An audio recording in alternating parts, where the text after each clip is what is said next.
అసలు చూసారా ఎంత బాగా వచ్చింది. లోన పెట్టిన మనం పుదీనా గ్రేవీ ఉంది కదండి, సూపర్ గా బాయిల్ అయింది. ఇలా టమాటా సాస్ లో ఉంచుకొని ఇలా చిల్లీ సాస్ లో ఉంచుకొని తింటే ఉంటుందండి. అసలు అమృతం తాగుతా ఉంటారు కదండి, కాదు అమృతం తింటున్నాం అనమాట. అంత బాగుందండి, నవ్వులట్టుగా చెప్పట్లా, నిజంగా సూపర్. అసలు సూపర్ అంటే సూపర్ అండి. అసలు ఫ్లేవర్ ఉందండి, వావ్ సూపర్ అనమాట. చాలా చాలా బాగా వచ్చిందండి. ఎక్కడా మిస్ అవ్వకుండా మీరు ప్రాసెస్ అంతా పర్ఫెక్ట్గా చేసుకోండి, మీరు మళ్ళీ మళ్ళీ చేసుకుంటారు. హాయ్ అండి, నేను మీ శేషుని. ఇవాళ మన రెసిపీ బ్రెడ్ పకోడా ఎలా చేసుకోవాలో రెసిపీ విధానాన్ని చూపిస్తానండి. రెండు వచ్చేయండి, వీడియోలోకి వచ్చేయండి. ఈ రెసిపీకి కావాల్సిన పదార్థాలండి. ముందుగా మనం 1 కప్పు శనగపిండి తీసుకుందాం. కప్పు శనగపిండి అండి. ఇదిగోండి బ్రెడ్ కావాలి కాబట్టి బ్రెడ్ ఇలా పెట్టుకున్నాను.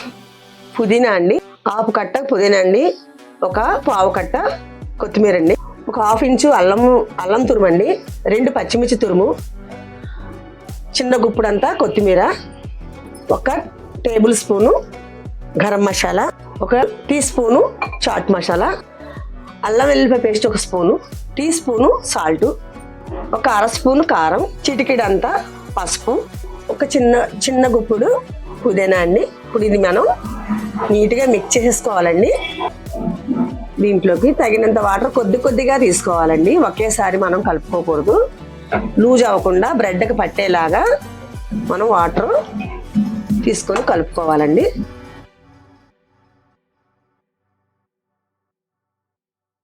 వంట సోడా అండి, చిటికెడంత వేస్తున్నాను. ఇది ఎక్కువ వేసుకోకూడదండి, చిటికెడంత సరిపోద్ది. ఇలా ఈ మిశ్రమాన్ని ఇలా కరెక్ట్గా కలుపుకోవాలండి. మనం బజ్జీలు కలుపుకుంటాం, మిరపకాయ బజ్జీలకి, అరటికాయ బజ్జీకి ఎలా కలుపుతామండి, సేమ్ ప్రాసెస్ అంతే. కాకపోతే కొంచెం పకోడాకి మనం పుదీనా వాడాం, కొత్తిమీర వాడాం, గరం మసాలా వాడాం. అలానే మసాలాలు ఏవైతే వాడానో అవి కంప్లీట్ మీరు వేయండి, అప్పుడు దీని టేస్ట్ మరి వేరేగా ఉంటుంది కదా. మీరు అలా ట్రై చేసి చూద్దరు, కానీ నేను చేసింది మీరు కంపల్సరీ మిస్ అవ్వకుండా చూడండి. దీని సాల్ట్ సరిపోయిందో లేదో కూడా చూస్తానండి. కొద్దిగా పడుతుందండి సాల్ట్ కొంచెం తక్కువైందండి. ఇదిగోండి ఇంత మాత్రం వేస్తున్నా. కంప్లీట్ అయిపోయిందండి. ఇది మనం పక్కన పెట్టుకుందాం. ఇంకా మనకి ప్రాసెస్ ఉందండి, అది కూడా ఏమేం కావాలో చూపిస్తాను. మనం కప్పు పుదీనా తీసుకుంటున్నానండి. ఇదిగో చూడండి, కప్పు పుదీనా, చిన్న గుప్పుడంత కొత్తిమీర అండి, 4 రెబ్బలు వెల్లుల్లి, చిన్న అల్లం ముక్కండి, 1 6-7 పచ్చిమిర్చి వేస్తున్నానండి, 1 చిన్న స్పూను జీలకర్ర వేసానండి. ఇంతవరకు కంప్లీట్ అండి. ఇది మనం మెత్తగా, ఎంత మెత్తగా అవుతుందో అంత మెత్తగా మనం మిక్సీ పట్టుకుందామండి. చిటికెడంత సాల్ట్, 2 స్పూన్ల పెరుగు తీసుకున్నానండి. అంటే ముందు స్పూన్ కొంచెమే పడిందని 2వ స్పూన్ వేసానండి. ఇది 2 స్పూన్ల వరకే వస్తుంది. ఇది మెత్తగా పడితే వాటర్ వేసుకోవాలండి. మనం పుదీనాని మిక్సీ పట్టుకున్నాం కదండి, ఇలా ఉండాలండి, ఎందుకన్నా లూజ్గా ఉండకూడదు. ఇవ్వండి బ్రెడ్ పీసెస్ తీసుకుందాం. ముందుగా మనం బ్రెడ్ని ఇలాగా సైడ్ పీసెస్ అన్ని తీసేద్దామండి.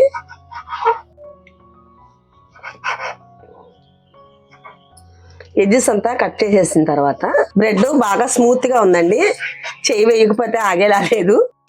ఇలా కట్ చేసుకోవాలండి పీసులన్నీ.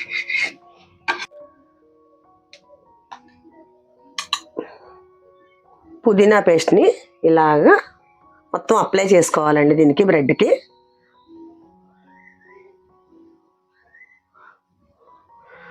బ్రెడ్కి అప్లై చేసిన తర్వాత మనం అదే పీస్ని ఇలా నొక్కుకోవాలండి నెమ్మదిగా. పుదీనా స్మెల్ చాలా చాలా బాగా వస్తుందండి, చాలా టేస్టీగా ఉంటుందండి ఇది. ఇంతకు ముందు మేము టేస్ట్ చేసి చూసి చాలా బాగుంది అనుకున్నాక మళ్ళీ మీకోసం చేస్తున్నానండి. ఇది ఈ నెల మొత్తం కూడా రంజాన్ కదండి, ఇస్తరుండే వాళ్ళకి ఎవరికైనా సరే సాయంత్రం పూట స్నాక్స్ కింద చక్కగా తినొచ్చండి. ఇది పంజాబ్ వారి స్పెషల్ కదండి, ఇది చాలా ఇంట్రెస్ట్ గా తింటారండి పంజాబ్ వారంతా. ఇలా మనం స్పెషల్ గా చేసి పెట్టాం అనుకోండి, పిల్లలు కూడా సూపర్ గా అసలు ఇంట్రెస్ట్ చూపిస్తారు. తర్వాత అండి ఇందులో మనం వేసేది అన్ని చక్కగా ఆరోగ్యానికి మంచివి, ఫుడ్ అరుగుదలవండి. పుదీనా నెంబర్ 1 అనమాట. అసలు పిల్లలకి చాలా బాగా పెట్టుకోవచ్చు. ఇవన్నీ కూడా ఇప్పుడు మనం ఇందులో యూజ్ చేసినవి అన్ని కూడా మనకి ఇంట్లో దొరికేవేనండి. ప్రతి ఇంట్లోనూ కూడా పుదీనా, కొత్తిమీర, అల్లం, జీలకర్ర అన్ని ఇంట్లో ఉండేవి కదా. ఒక బౌల్ని బ్రెడ్ మాత్రమే మనం బయట తెచ్చుకోవాలి. చాలా సింపుల్ అండి చేసుకుంటే, మీరు ట్రై చేయండి. నేను ఎలా చేశానో యాక్టీజ్ మీరు తయారు చేయండి ఒకసారి. మీకు ఎలా వచ్చిందో కూడా నాకు కామెంట్ చేయాలి. బాండి పెట్టుకున్నానండి. బాగా వేడైన తర్వాత ఆయిల్ వేద్దామండి. ఆయిల్ చాలా బాగా వేడవ్వాలండి.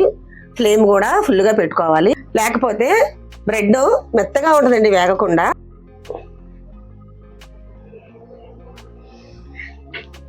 ఇలా మనం వేసేసుకోవాలండి.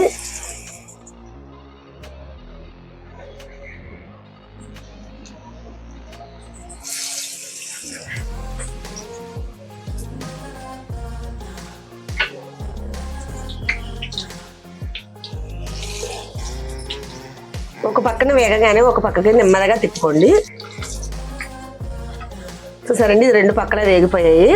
ఇలా దోరగా వేగగానే తీసేసుకోండి. లేకపోతే ఎక్కువ కలర్ వచ్చేస్తే మళ్ళీ బాగోదు, టేస్ట్ మారిపోతుంది. ఫ్లేవర్ వస్తుందండి చాలా చాలా. అసలు వేపకుండానే ఇందులో తీసేసుకొని తినాలంత అనిపించే అంత టేస్ట్గా ఉన్నాయండి ఇవి. ఎప్పుడా తినేద్దాం అనిపిస్తుంది.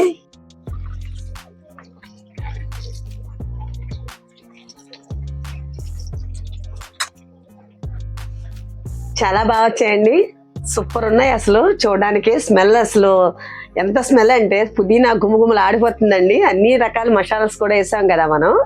చాలా బాగుందండి. చిన్నపిల్లలకు చేస్తే మటుకు అసలు పెద్దవాళ్ళకి అనేది ఇవ్వకుండా తినేస్తారండి, అంత బాగున్నాయి. మన ఇంట్లో ఏదైనా అకేషన్ జరుగుతుంది అనుకోండి, సో స్వీట్లు హాట్లు అని మనం పెడుతూనే ఉంటాం. అది కాదండి, అలా ఇలా స్పెషల్ చేసి పెట్టండి. అసలు ఇది మీరు ఎలా చేశారు, ఎక్కడ చూసారని మిమ్మల్ని అడగకపోతే నన్ను అడగండి. అంత సూపర్ అనమాట. ఎప్పుడు చేసేది కాకుండా స్పెషల్గా ఇది ఒకసారి ట్రై చేసి చూడండి మన ఇంటికి వచ్చిన వారికి. అసలు చూడండి ఎంత బాగుందని చెప్తారంటే మీకు నేను చెప్పడం కాదండి, మీరు ట్రై చేసి చూసి మీరు నాకు కామెంట్ చేయాలి. ఇంత ఈజీగా చేశాను కదండి, మీరు మీ ఇంట్లో చాలా ఈజీగా చేసుకోగలరు. తప్పనిసరిగా మీరు ట్రై చేయండి. మీకు ఎలా వచ్చిందో కామెంట్ చేయండి, లైక్ చేయండి, షేర్ చేయండి, సబ్స్క్రైబ్ చేస్తే మాత్రం మర్చిపోకండి. టేస్ట్ చేద్దామండి. కట్ చేస్తున్నాను.